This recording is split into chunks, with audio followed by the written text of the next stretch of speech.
Hello everyone, my name is Neetu Dalal. Welcome back to my YouTube channel called Edu Classes, where we watch, learn and excel. In today's video, we are going to cover chapter 3, Meeting Life Challenges. This is the second part of the chapter, Meeting Life Challenges. I have already made a part 1 video and it's uploaded on my YouTube channel, so you can check that out. In the last video, we have covered nature, types and sources of stress, a measure of stressful life events, and we've also covered effects of stress on psychological functioning and health up to some extent. So we have covered how stress affects you cognitively, behaviorally, psychologically, and so on. In this part of the video, we will be covering examination anxiety, stress and health, general adaptation syndrome, stress and immune system, your lifestyle, and we'll also be covering coping with stress, that is some of the stress management techniques. So let's get started with the video.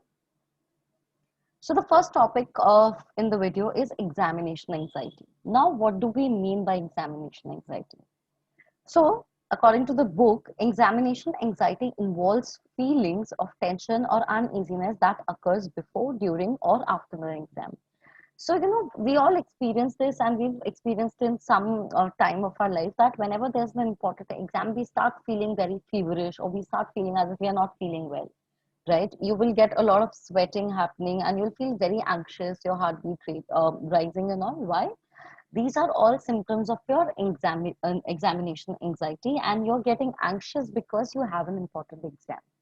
Now, this can occur before, yani exam se pehle, exam ke during, yani exam ke dauran, ya after an examination has ended. So it's not that examination anxiety will only happen before or during the exam. It can also happen after, once the exam has ended, right? Now, many people experience feelings of anxiety around examination and find it helpful in some ways, as it can be motivating and create the pressure that is needed to stay focused on one's performance. Now, examination anxiety need not be a bad thing. It can also be a good thing for you, because a lot of people believe that if they are not feeling anxious, then they are not able to prepare up to that level.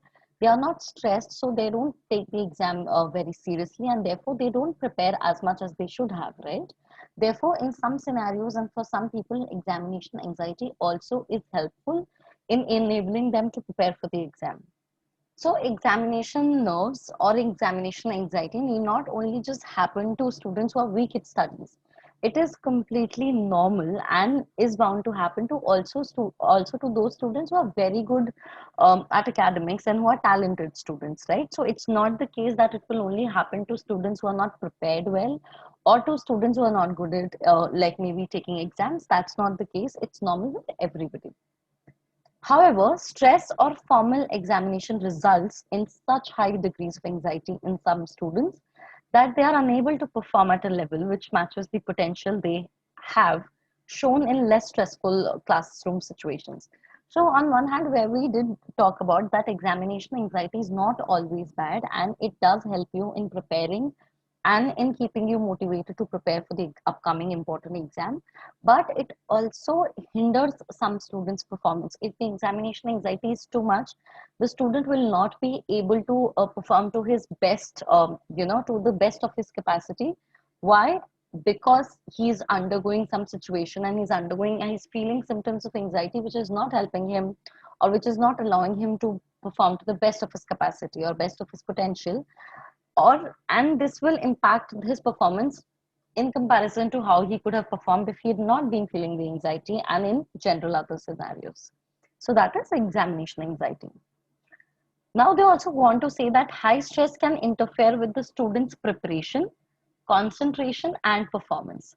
Like we said, that examination anxiety also happens before the exam, right? So if it's happening before the exam, you have an exam tomorrow and today you're feeling examination anxiety, so you will not be able to prepare as well as you would have, or you will not be able to concentrate during the exam as much as you could have if you were not feeling the anxiety and performance. So it can impact your preparation, which is before the exam, your concentration during the exam, and in fact your performance as well.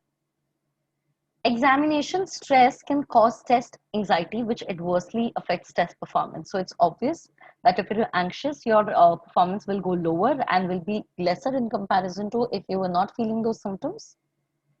Persons who are high in test in anxiety tend to perceive evaluative situations as personally threatening. In test situations, they are often tense, apprehensive, nervous, and emotionally aroused. So, for people who are experiencing examination anxiety, they perceive that any scenario where they are being evaluated or they are giving an assessment or their performance is being assessed, they feel very conscious, and therefore it comes as if it's threatening to them. And in test situations, they are often, they will almost, you'll notice that such people, they will be very tense and very nervous, and in fact emotionally very aroused during giving the exam, right? While preparing for examinations, one must spend enough time for study. Now they are talking about what you can do to overcome this examination anxiety. We are saying that it is normal to experience this, but then if you feel that it is overpowering your performance and you're not able to cope and it is not benefiting you, rather it is hindering your performance, then what can you do? So it is suggested that one must spend enough time for study, overview, and weigh one's strength and weakness. So one should be very smart in planning the time for preparation. So one should have enough number of hours or enough number of days required for the particular specific exam. And one should always weigh your strength and weaknesses, right? You should not, before an exam approach, one should definitely see what they are good at, and then and what is one topic that they're not performing good at. So for example, if I know that I'm good at let's say science, so I need not give as much time to science because it comes naturally to me and I understand the concepts much better. But on the other hand, if I know that I'm not, maths is not my strongest forte, right? So then I need to allot more time, more practice to maths in comparison to science, right? So therefore, one needs to be really smart in this. And if you're prepared accordingly, then the chances are that you will experience lesser examination anxiety. Discuss difficulties with teachers and classmates, plan a revision timetable, condense notes, space out revision periods, and most importantly, on the examination day, concentrate on staying calm. So these are some of the tips which can help you in overcoming the examination anxiety. So you need to remember this. If a question comes on examination anxiety, you will have to mention what you can do to overcome this, right? And examination anxiety is we do like it has happened with everyone of us at some point of time where we have felt that I could have performed better, but I lost my nerve. Yeah, there was not enough time, so you panicked in the end. So when you realize that there are only 5 minutes left and you have one whole question to write, you get so stressed and you're not able to write as much as you could have had you not got so stressed and like your heartbeat starts racing. So that also comes under examination anxiety. Moving on, the next topic that we have is stress and health. They also, they here as well touch upon examination anxiety, and they do mention that many fall sick during examination time because of examination anxiety, of course. They suffer from stomach upsets, body aches, nausea, diarrhea, and fever, etc. These are all the symptoms that we've talked about. People who are unhappy in their personal lives fall sick more often than people who are happy and enjoy life. Now, this is a very important point here, that people who are not happy or not satisfied with the kind of life they are leading, these kind of people have a more, tendency, are more prone to falling sick in comparison to those people who are generally happy in life and who are enjoying their life to the fullest.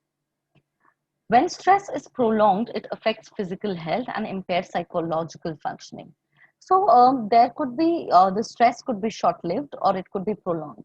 So now if the stress is for a short duration, the stress will come, you will deal with it or you will not deal with it, but it will pass as the event is gone, right?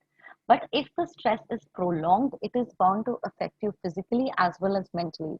And you do a lot of physical health problems that people develop later in their lives, 40s, 50s, is because of the kind of stress that they are experiencing. And most of the cases that go to hospitals are originating from stress. People experience exhaustion and attitudinal problems when the stress due to demands from the environment and constraints are too high and little support is available from family and friends. So as a bound of this, as a result of the stress that you're feeling, and if you have no support from your family or friends, you tend to people experience symptoms of exhaustion and attitude problems. So you will feel that if somebody is really stressed, the person will not feel like doing anything, and the person will just want to lie down and have, just have their own space. And in fact, they become very what word do we have in Hindi for this? The term, like, typically we call such a person ki chidchida, right? So that also is a result of the stress that you're experiencing. People do develop a lot of attitudinal problems, whether it is ego, whether it is irritating behaviors, or whether it is temper. So all of these could be a reason, because of why you're feeling, you're stressed already, then you feel the symptoms, and then of course, if you're irritated and you're exhausted, you will not be able to do what is required at the moment, and that itself would lead to more stress. So it's like a cycle which happens. The physical exhaustion is seen in the sign of chronic fatigue, weakness, and low energy. This we've already touched about. The mental exhaustion appears in the form of irritability, anxiety, feeling of helplessness, and hopelessness, right? So how it's affecting you mentally as well is that you are irritated, you have feelings of anxiety, and you feel very helpless, and you feel hopeless. You don't think that anything could be done about it. You become very pessimistic. You don't see any ray of hope. So all of these are side effects of having stress.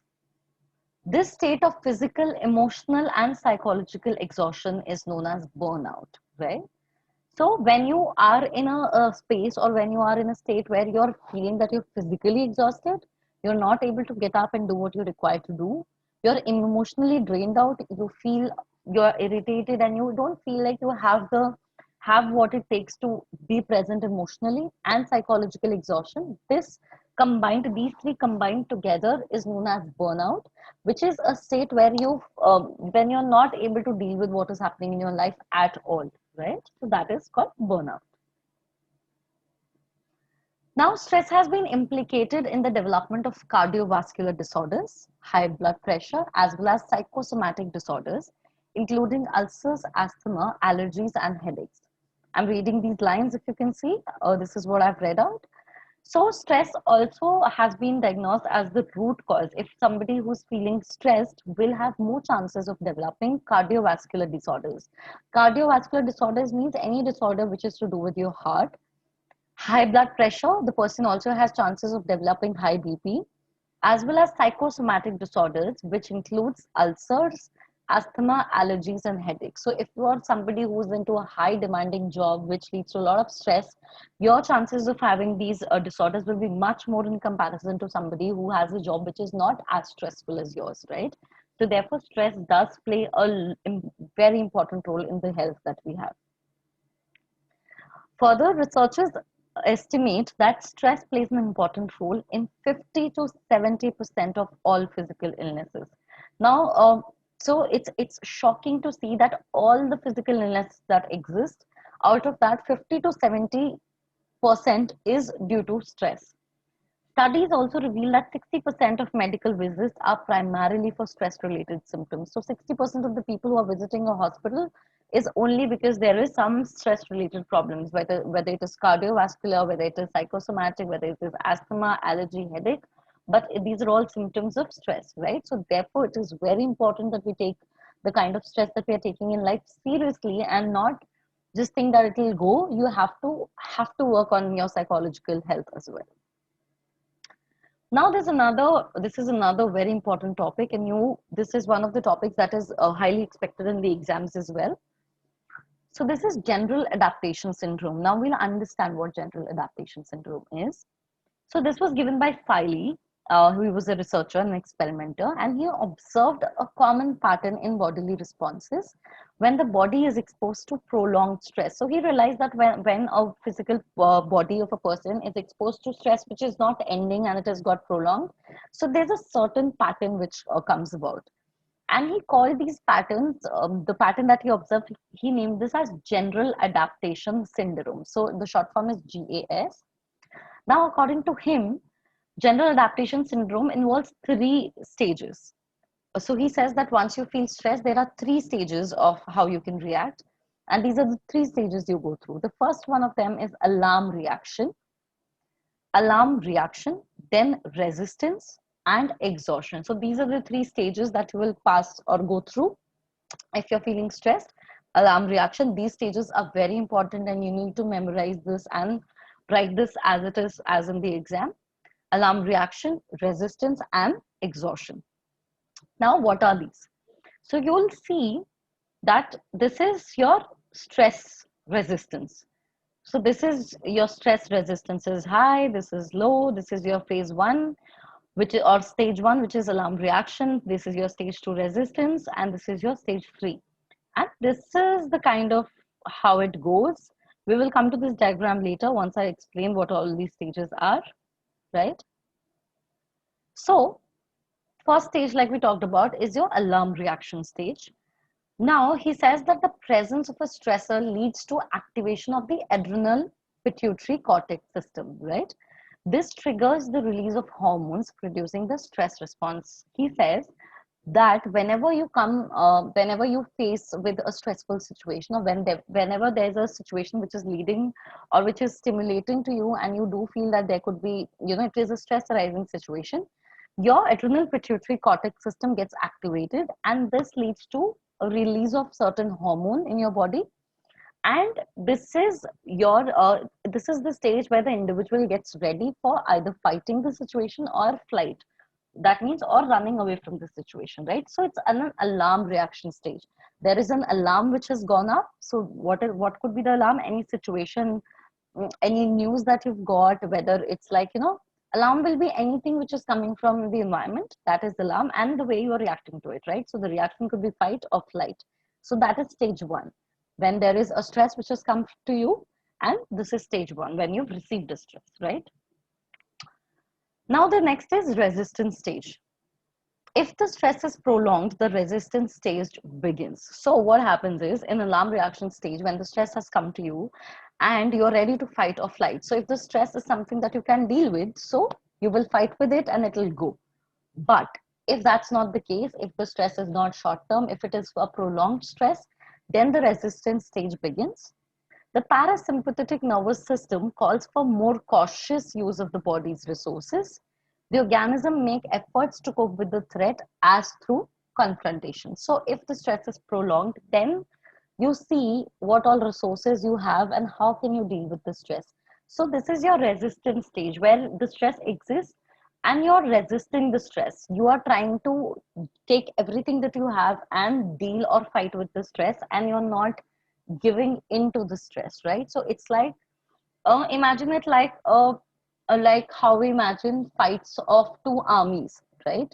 The typical army fight that we have, that there's one Sena coming from one end. So imagine your team A, and you see that team B army is coming, right? Now this is your alarm reaction stage. You've seen that, okay, there's supposed to be a fight.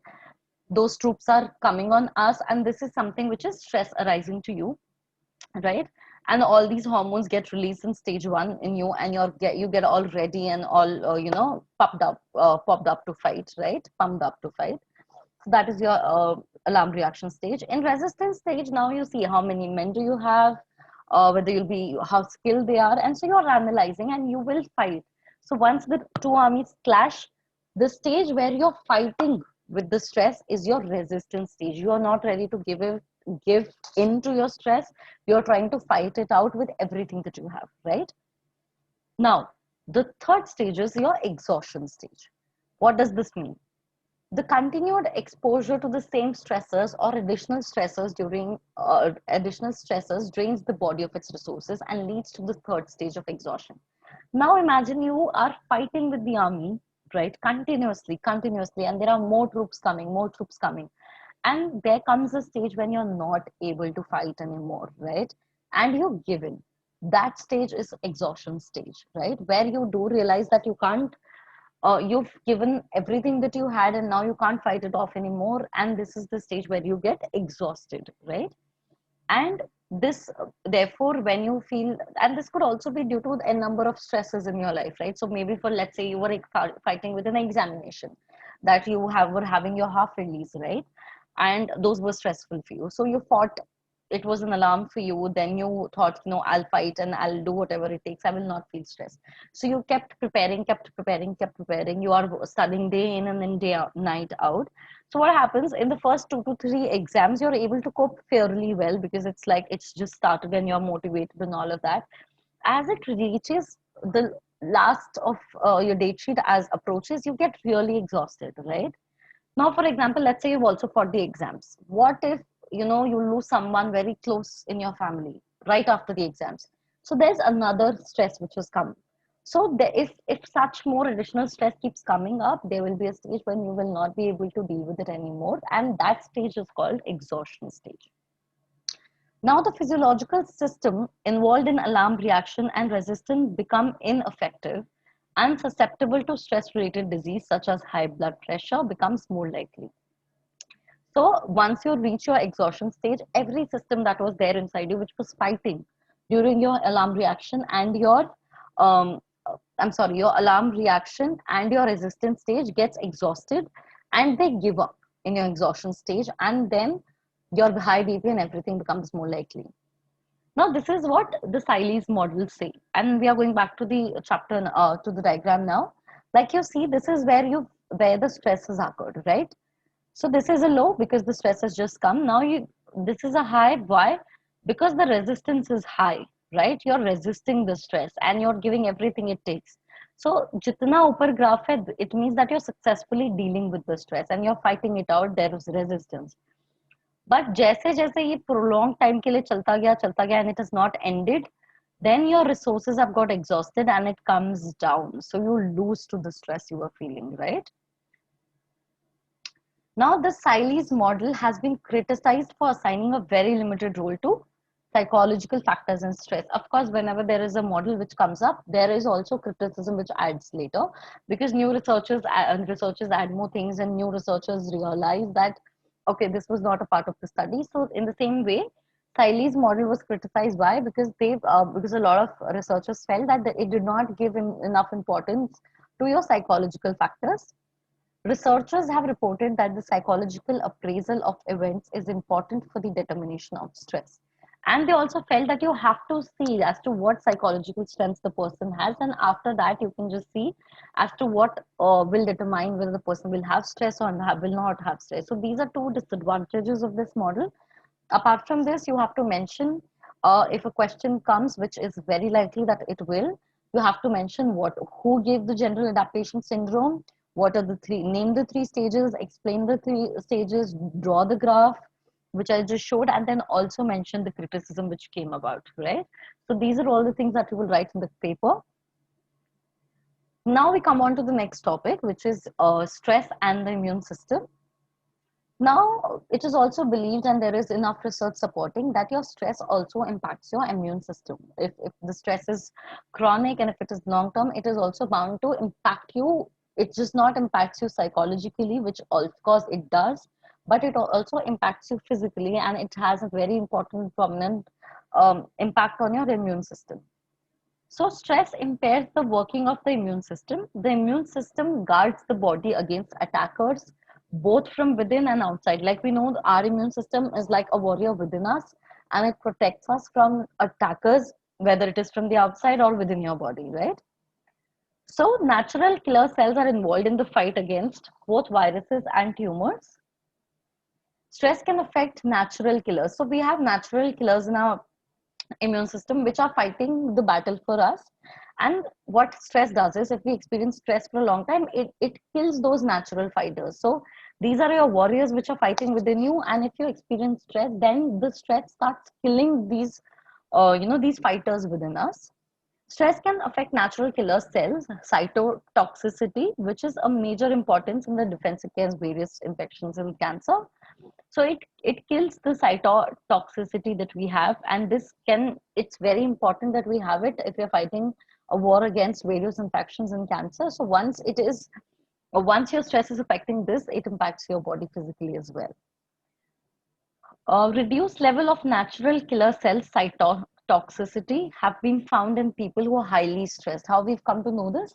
That people who were extremely stressed did not have much natural killers, right? Studies reveal that immune functioning is better in individuals receiving social support. So now it has also been found that you might be really stressed and you might be experiencing chronic stress for a prolonged period of time. But somebody who has good social support experiences less harm to the immune system in comparison to someone who doesn't have a good social support system with him. Now, this is how it looks. The changes in the immune system will have more effect on health among those whose immune system are already weakened. So, stress will impact somebody or someone's immune system more whose immune system is already weak in comparison to somebody whose immune system is strong, right? So, if there's a disease, people who have a weaker immune system catches it the earliest and it impacts them like more gravely.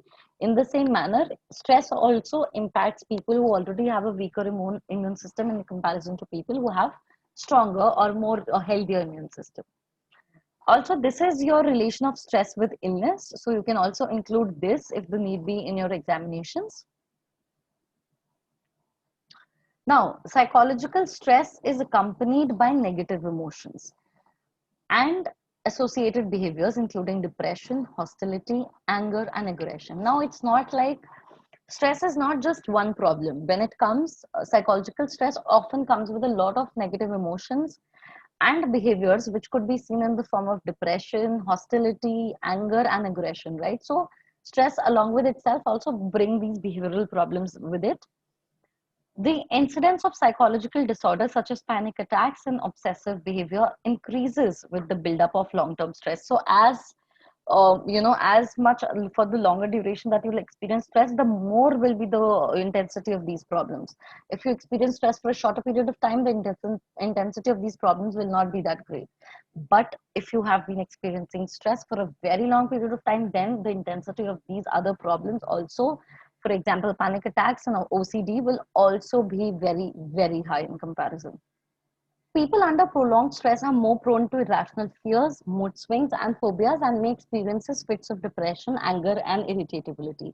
So, somebody who has been experiencing stress for a very long period of time will also experience depression, anger, and irritability as well.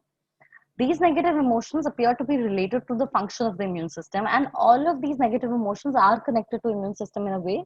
So, if you're having these problems, that it means that your immune system is also suffering.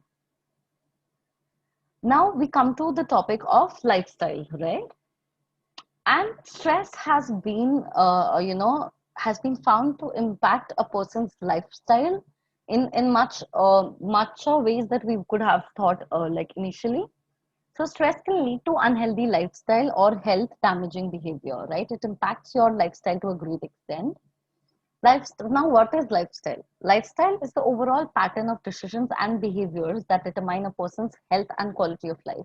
Lifestyle is not only just how you live, it also includes the decisions you're making, the certain kinds of behaviors that you're exhibiting. So, lifestyle is a combination of everything, your habits, your decision making, your behavior. So, it's a whole holistic concept. And stress impacts this. Stress impacts your decision making capacity or your behaviors, right? So, it in the whole term, it impacts your lifestyle. Now, it has been found that stressed individuals may be more likely to expose themselves to pathogens, which are agent causing physical illness. We, as people who are more stressed, or we, for example, if I am somebody who is really stressed out, I will be more exposed to pathogens, and I will have, as a result of that, I will be having more illnesses. And that also will impact the lifestyle that I'm having, because then if I have a lot of illness problems, it will impact my decisions, it will impact the way I lead my life, and a lot of other things, right? So it is all connected. People who are stressed have poor nutritional habits, sleep less, and are likely to engage in other health risking behaviors like smoking and alcohol abuse. You will notice that a lot of people start smoking or start using alcohol usage. Why? Because they are experiencing maybe loss in business, or they are too stressed, or there's something that they can't deal with. So it starts like that, and what happens is whenever in life they feel a little bit of stress, they start smoking again. That is one behavior which they kind of stick to, and then they smoke and drink excessively, right? So people who are stressed tend to have lesser nutritional habits, and they sleep also less because of that, and they engage in health risking behaviors. Studies have revealed that health promoting behaviors like balanced diet, Regular exercise, family support, etc., play an important role in good health. So it has been seen that having a balanced diet, regular exercise, and having good family backup or good family support, or they being there for you really helps in your good health and as well as in reducing your stress. Now we come to, so we've talked about what is stress and we've talked about why it happens and we've talked about a number of factors associated with it. But now comes the most important topic as to fine, we know why stress is happening, or if we found that it is happening to us, what can we do? That is the most important question. What can you do at the end of the day to deal with some problem, right? So this brings us to the topic or the concept of coping with stress. It is how we cope with stress and not the stress one experiences that influences our psychological well-being, social functioning and health.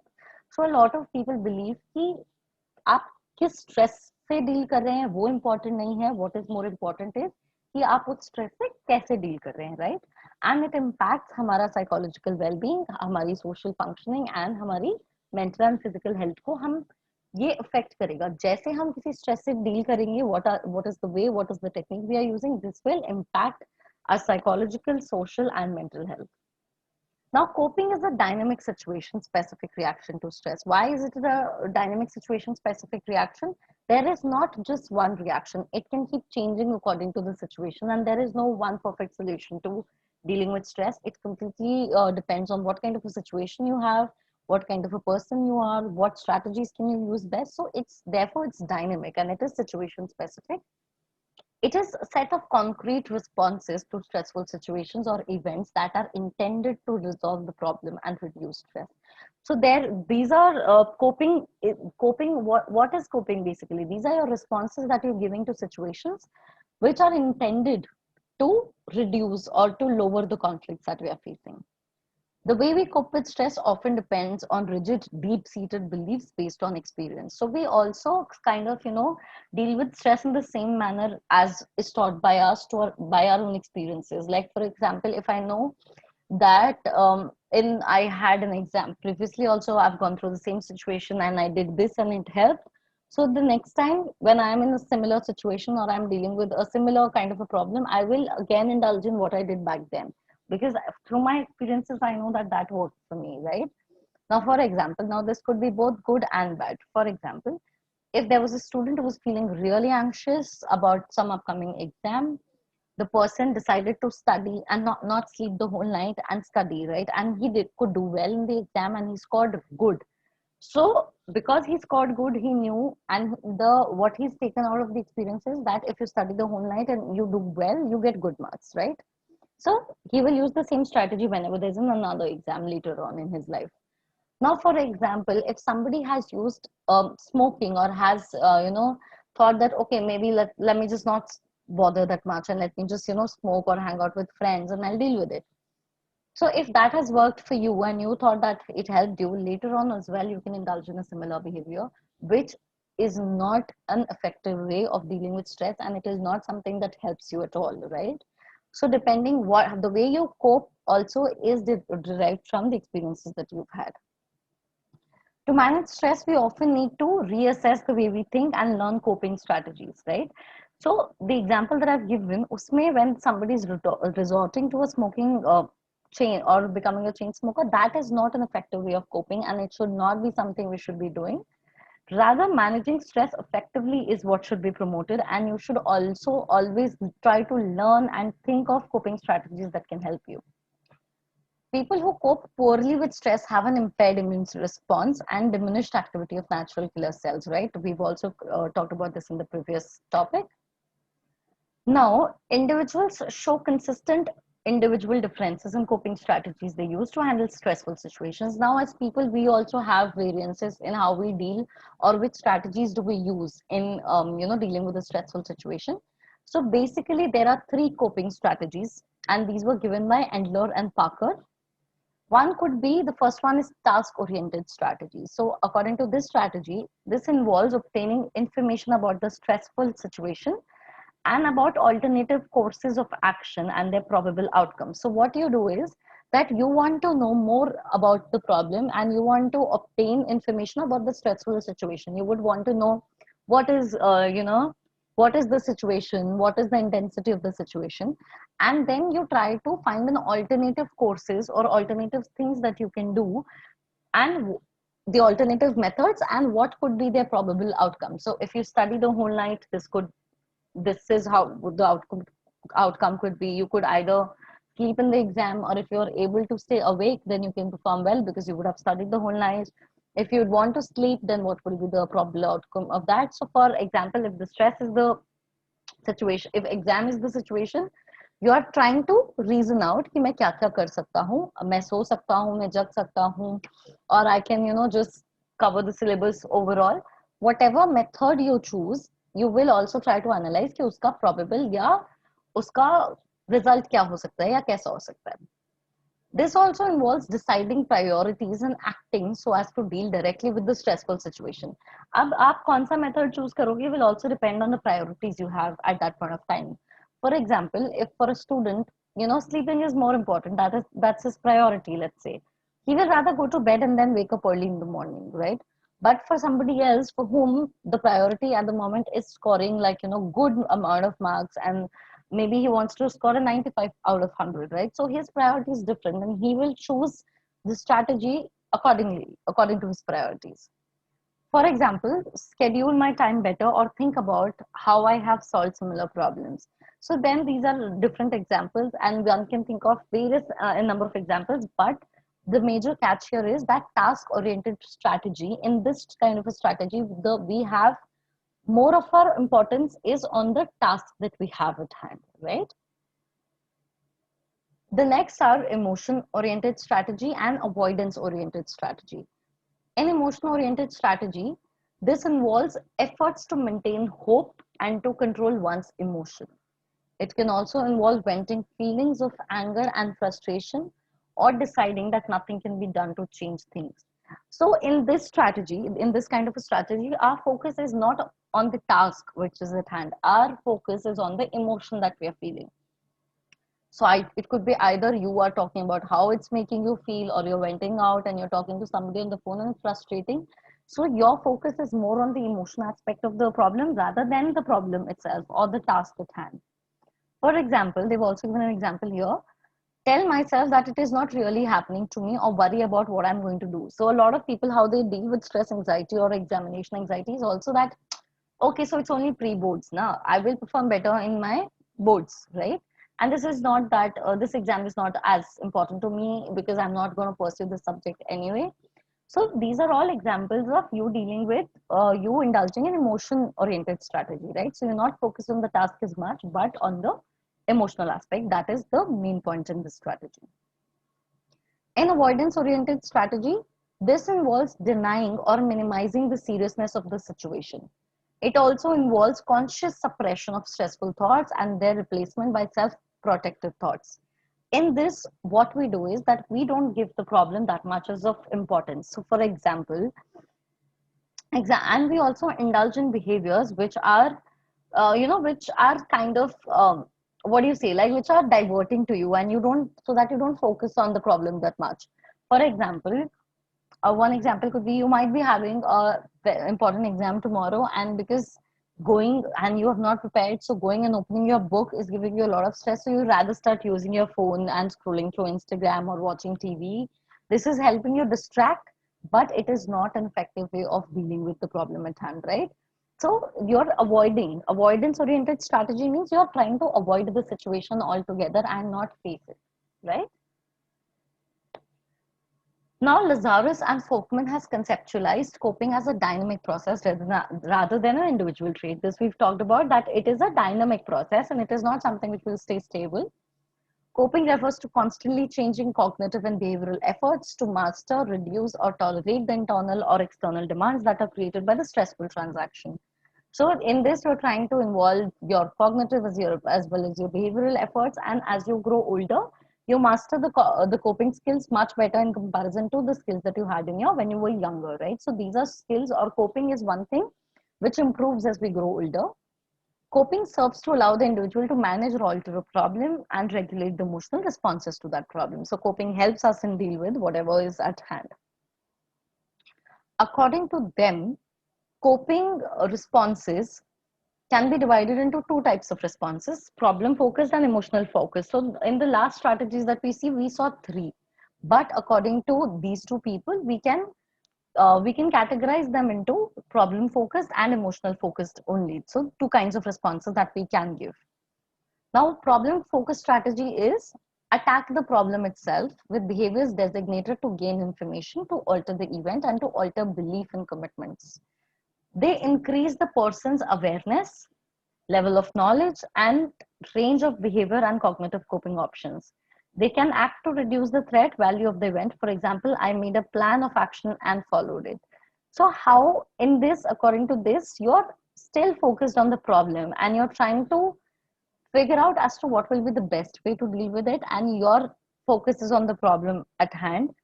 And this, you are trying to, in this, you also try to increase your awareness and your knowledge and your range of behavioral and cognitive skills or abilities that you are using at the moment, right? On the other hand, emotion focused strategies, this calls for psychological changes designed primarily to limit the degree of emotional disruption caused by an event with minimal effort to alter the event itself. So in this, we are not trying to change the event or why it's happening, and we are not dealing with the problem at all. We are dealing with how we can, deal with the emotions that we feel when such an event happens.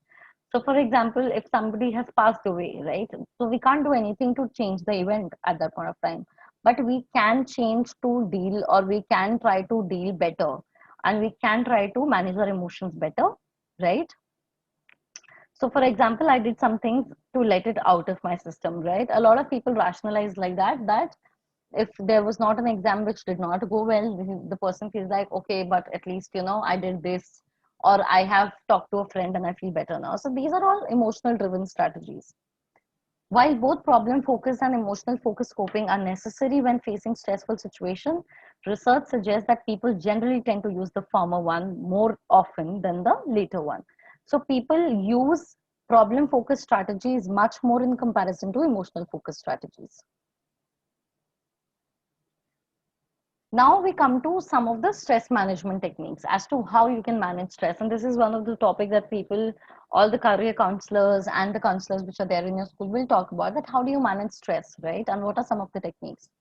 Now we do know that stress is a silent killer and it kills you very silently inside and out because you don't even notice. It's like what you say, it's like a deemak that, aapko andar se खोखला कर देता है. That's why we are calling it a silent killer. It is estimated to play a significant role in physical illness and disease. Like we know that it plays an important role in the way you're feeling physically and your diseases. Hypertension, health disease, ulcers, diabetes, and even cancer are linked to stress. So these are some of the illnesses and disorders that we already talked about. But how can you manage with this stress, or what do you do to manage the stress? So there are some of the techniques that you can use. One of them is relaxation technique, right? So this is an active skill that reduces symptoms of stress and decrease the incidence of illness such as high blood pressure and heart disease. Relaxation techniques, mein what you do is basically you indulge or you do some exercises which relaxes your muscles, and this helps you with your high blood pressure as well as your heart diseases. Usually relaxation starts from the lower body part of the body and progresses up to the facial muscles in such a way that the whole body is relaxed. So you start from your toes and you gradually go up to your till the point your until your head and your complete body is not relaxed. Deep breathing is used along with muscle relaxation to calm the mind and relax the body. So what also is used is your deep breathing, and therefore in a lot of schools they still have breathing exercises, and if you have yoga, they first make you do these deep breathing exercises. Why? Because it relaxes your body. That's how you start with the yoga, and that's how you end yoga with exercises, deep breathing exercises, because it calms you down. And then the second we have is meditation procedures. The yogic method of meditation consists of sequence of learned techniques for refocusing of attention that brings about an alternate state of consciousness. It involves a thorough concentration that the meditator becomes unaware of any other outside stimulation and reaches a different state of consciousness. Mind meditation also is a very, very useful stress management technique, and it is taught in a lot of ashrams and a lot of people practices still. So one could be deep breathing. The other one technique is your relaxation techniques. Next is your meditation, and we all know what meditation procedures are, right? Next is your biofeedback. Now, what is biofeedback? Biofeedback means feedback. We all understand that you know, it's kind of something that we get from somewhere. So, for example, if I bought something on Amazon, I can give them a feedback that I did not like the product, or this is what I feel. So in biofeedback, your body is giving you a feedback, right? And it is a procedure where they monitor and they reduce the physiological aspects of stress by providing feedback about current physiological activities, and is often accompanied by relaxation trainings. So they map certain things on your, I think, certain electrodes on your head, and the whole signal comes from your body, and that is taken as a feedback as to how stressed you are.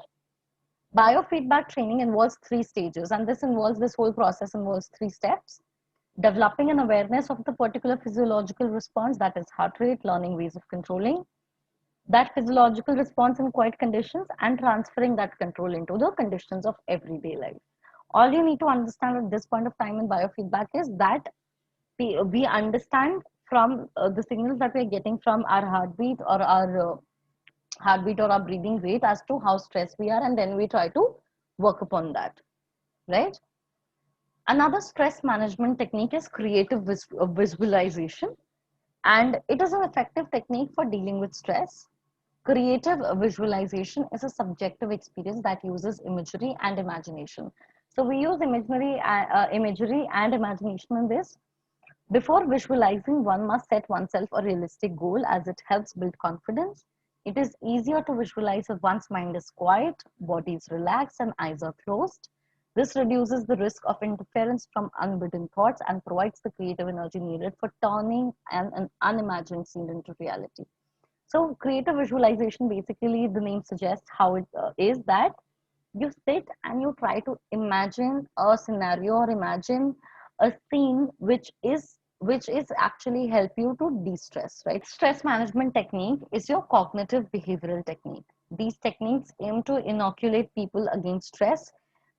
Stress inoculation training is one effective method developed by Mission-Baum.